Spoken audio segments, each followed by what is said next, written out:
Do you love children's books as much as I do? If you do, you're going to really enjoy the conversation today with Tim J. Myers, a prolific writer and storyteller, and we'll be talking about children's literature and literacy. Welcome to The Better Part, a program that encompasses a diverse spectrum of topics important to our community, which we hope will both inform and entertain you. We invite you to sit back and enjoy the program. Since I love to read and tell stories for both adults and kids together, it's really an amazing thing for me because my children are all grown up and I don't get to be around little kids that often anymore. Today our guest is Tim Myers, and I'm so excited to have you with us today, Tim. Welcome to The Better Part. I'm delighted to be here, Susan. Thank you very much. I've been looking forward to this for a long time. Well, it's so great to have somebody who is such a prolific writer and also a storyteller. Just a great combination. And I know that you write in many genres. Children's literature is only one of the genres that you write in. Can you kind of give us a little bit of a background on what you do?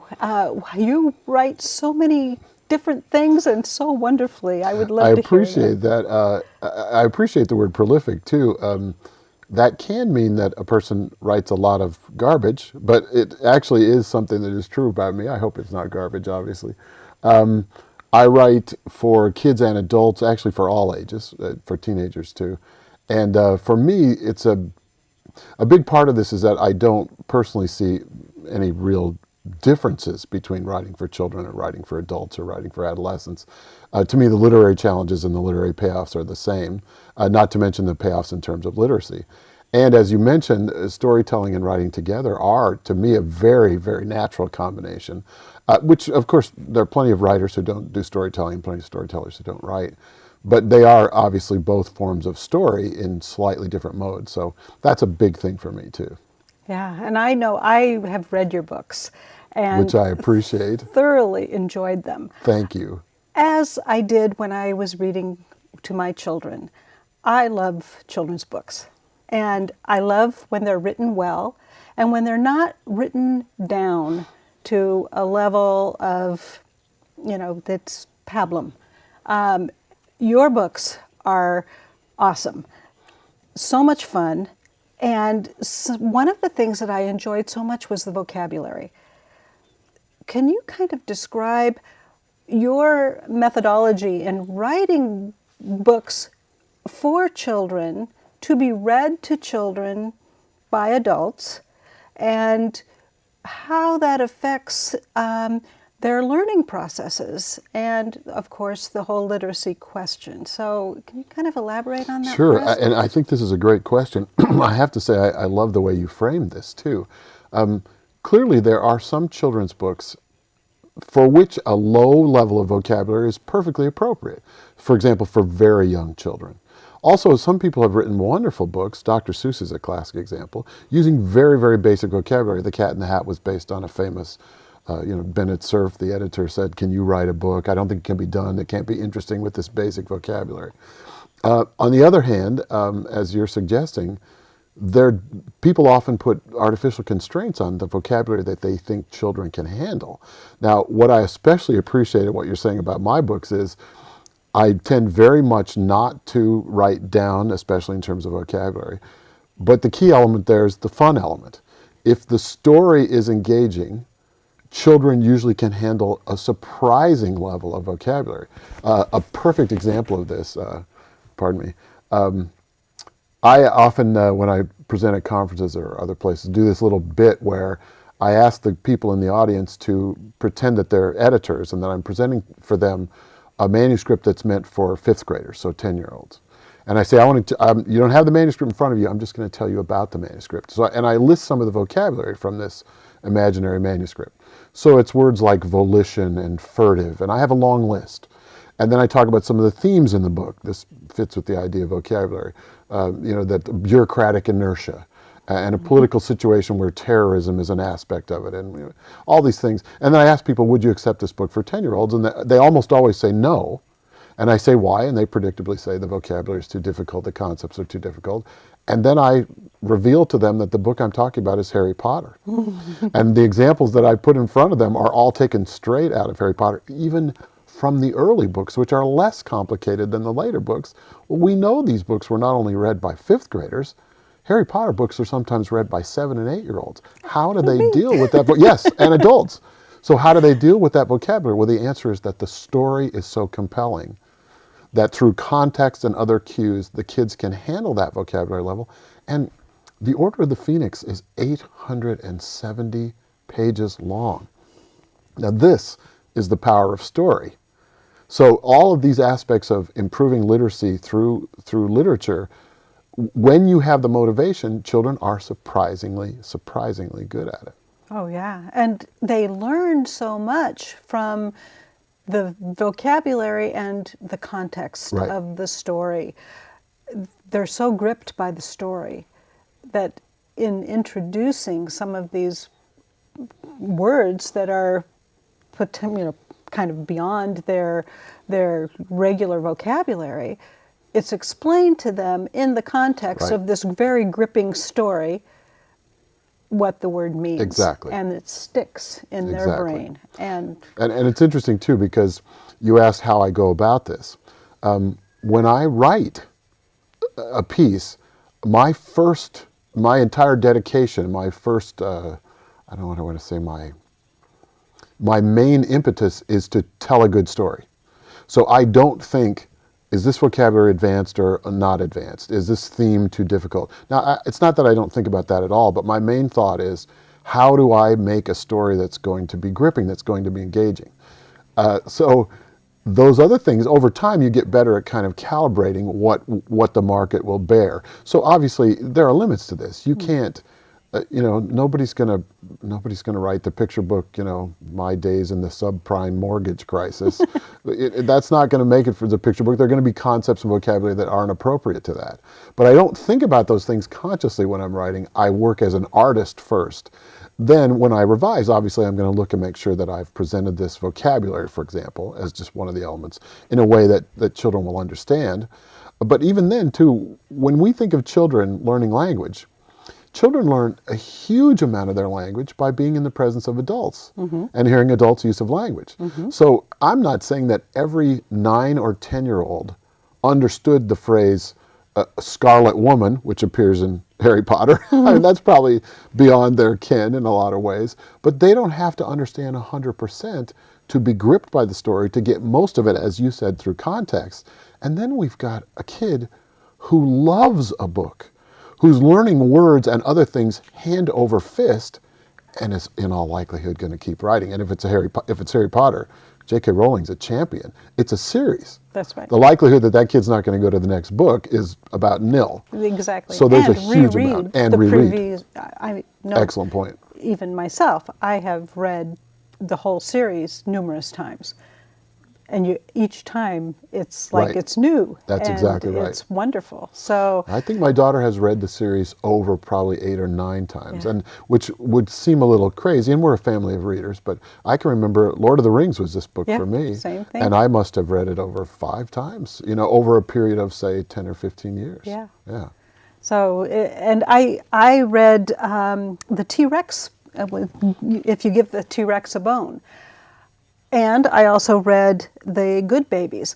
Both of those, it's very easy for the adult reading it to read between the lines Yes. and to start conversation with the child. Absolutely. And elaborate on what's in the book. And with Give a T-Rex a Bone, it reminded me so much of reading to my children when they were 3, about dinosaurs, and how they learned the proper pronunciation of the names of the dinosaurs. They remembered it when they were playing with their little toys. They were calling them the exact right names.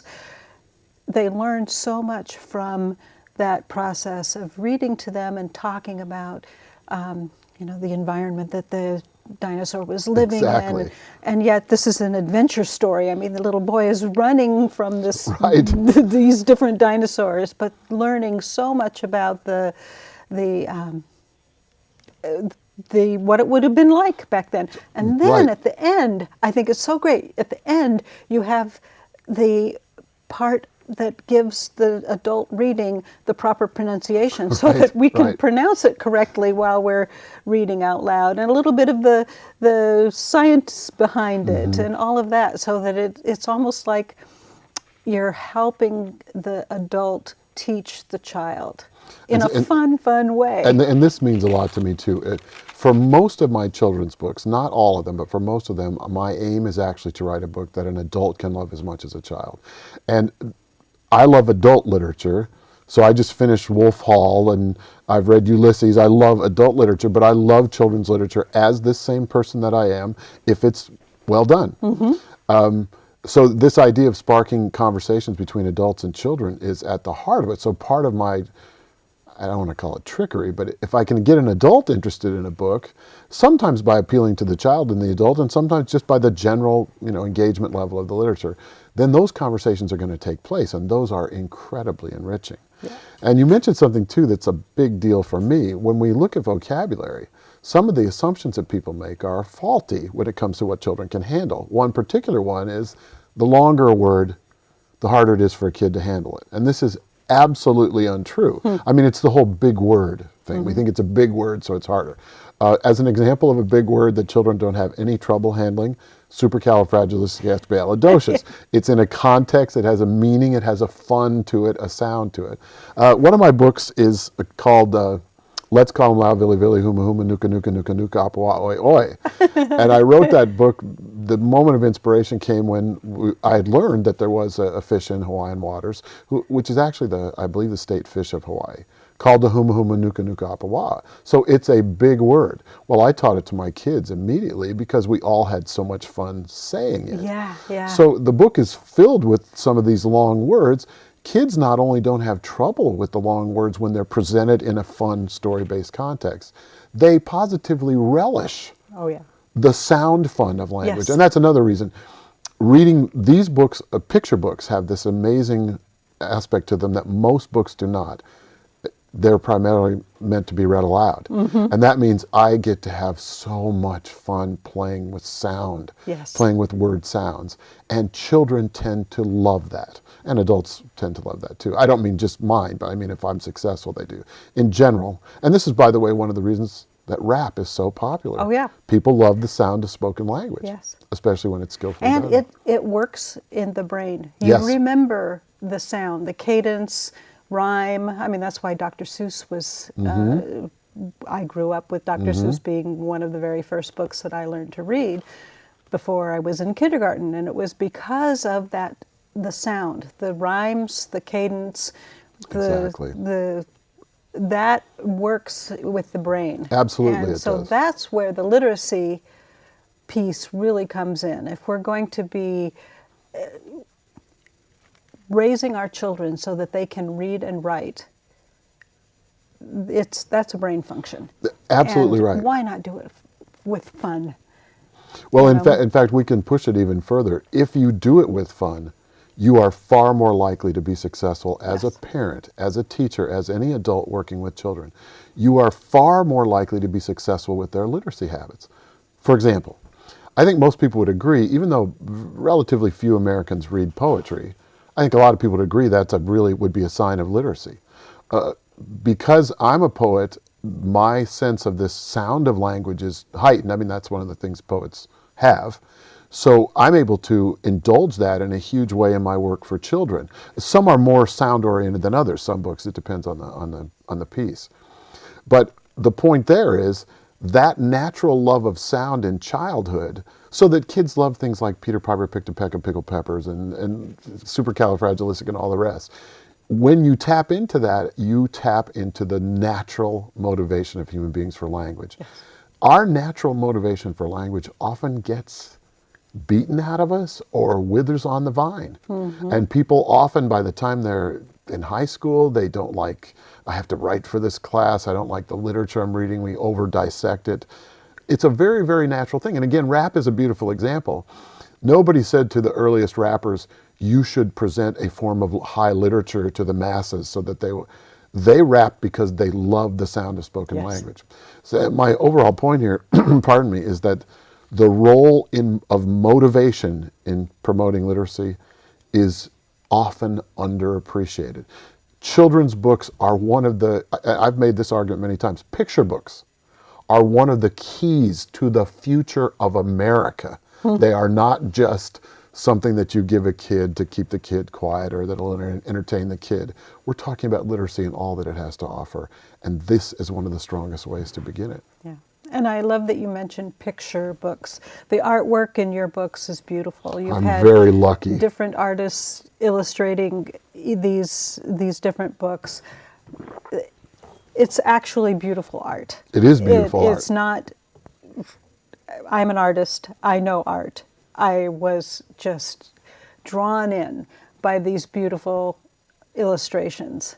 And again, it's something that as an adult, you can look at this and you can go deep into it, and you can point out with the kid, you know, and talk about the different things that you're seeing and ask the questions and help them learn how to observe in art and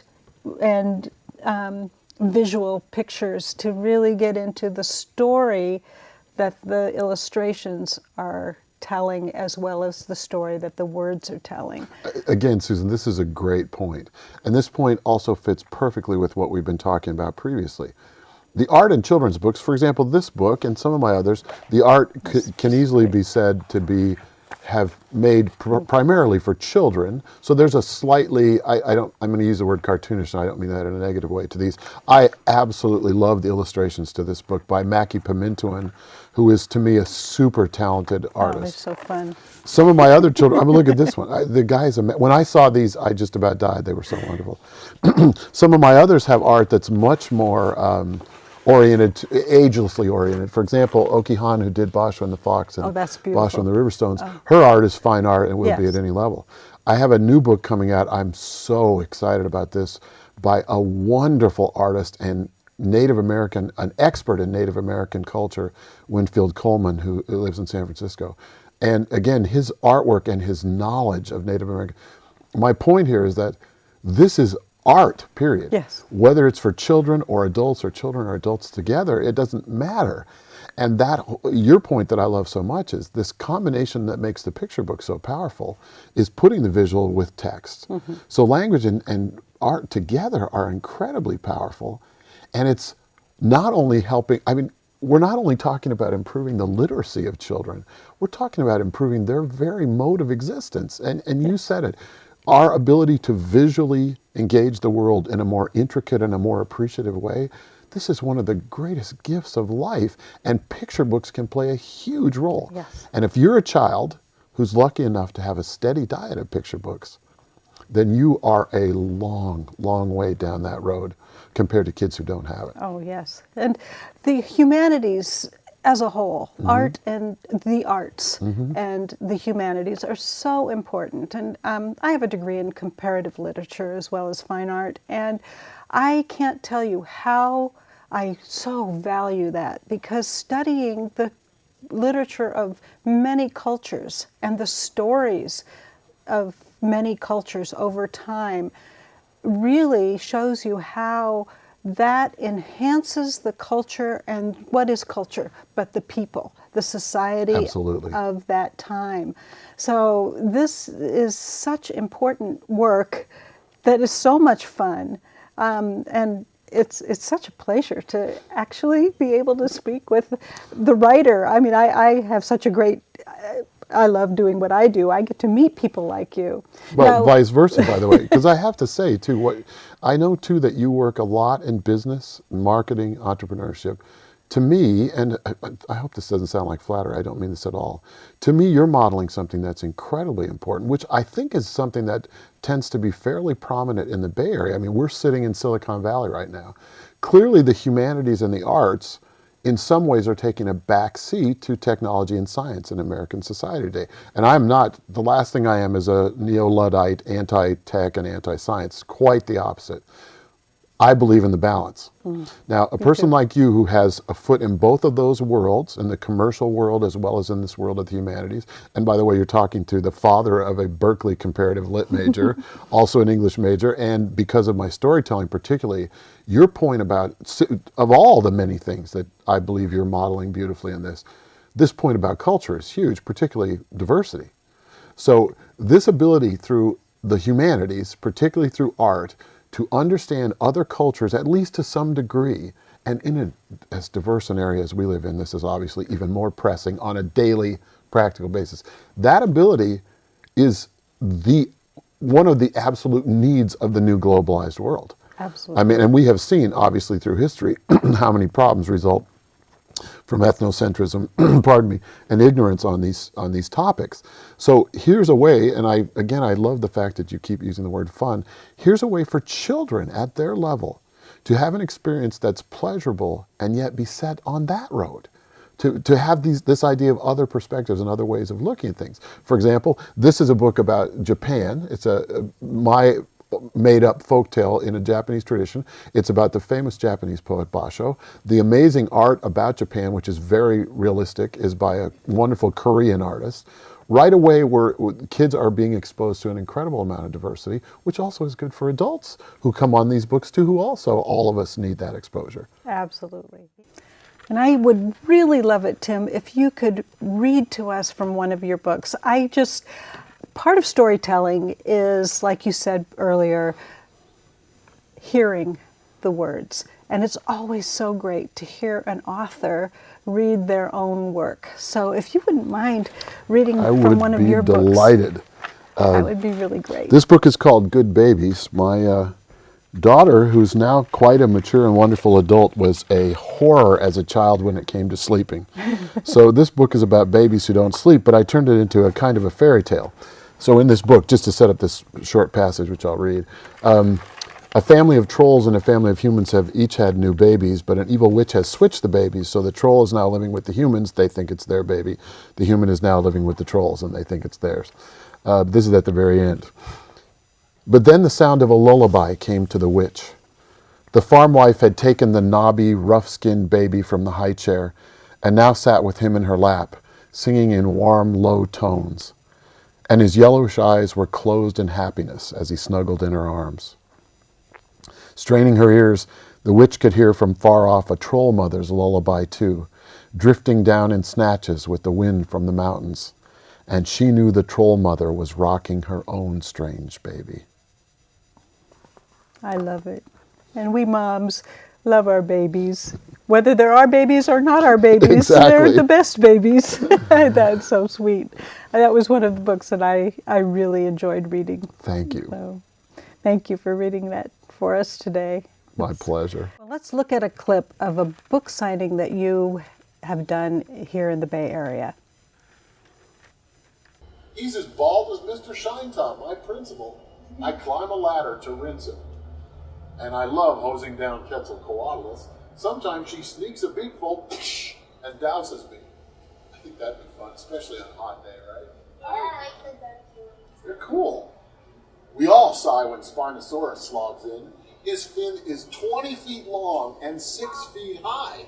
Oh, yeah. That T-Rex is going to show up here soon, you know.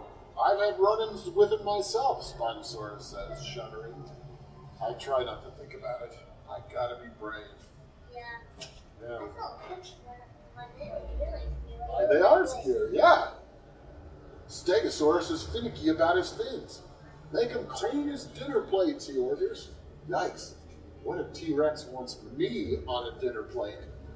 I'll be okay, I tell myself. Then the big guy shows up. I know.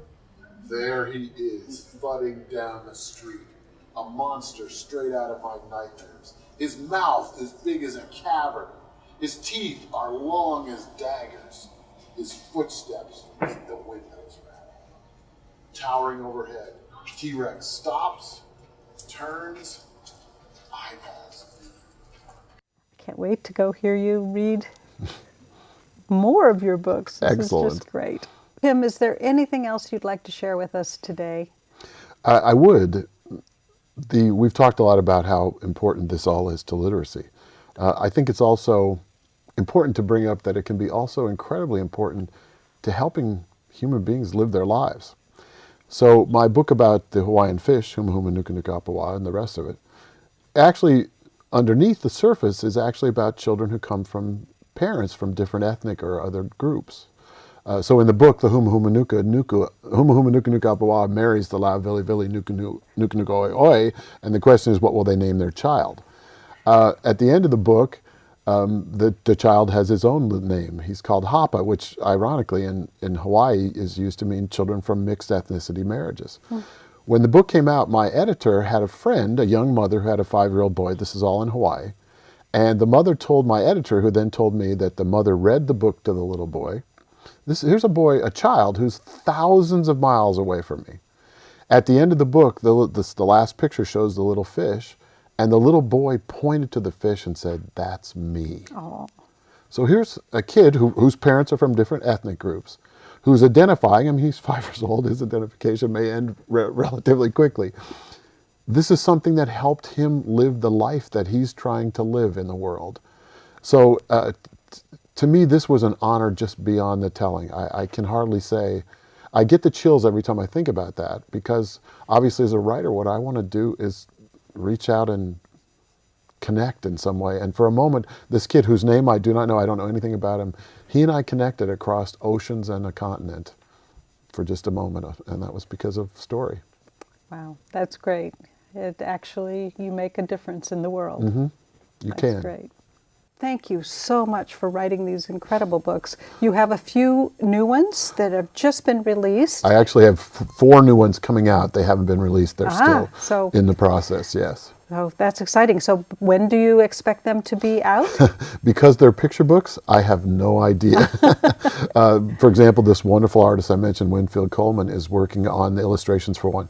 But obviously, once you've written the manuscript, you turn it over to the illustrator, and that process is time-intensive and labor-intensive. Well, we will anxiously wait for those, and I know I've read several of these books, and I'm looking forward to reading more. And thank you very much. I feel very, very honored and blessed that you were able to join us today so that other people can know about these incredible books and about you, and how great it is that we live in the same area. I can actually see you again. Right back at you. Thank you so much for being with us today. Susan. This has been just a wonderful conversation.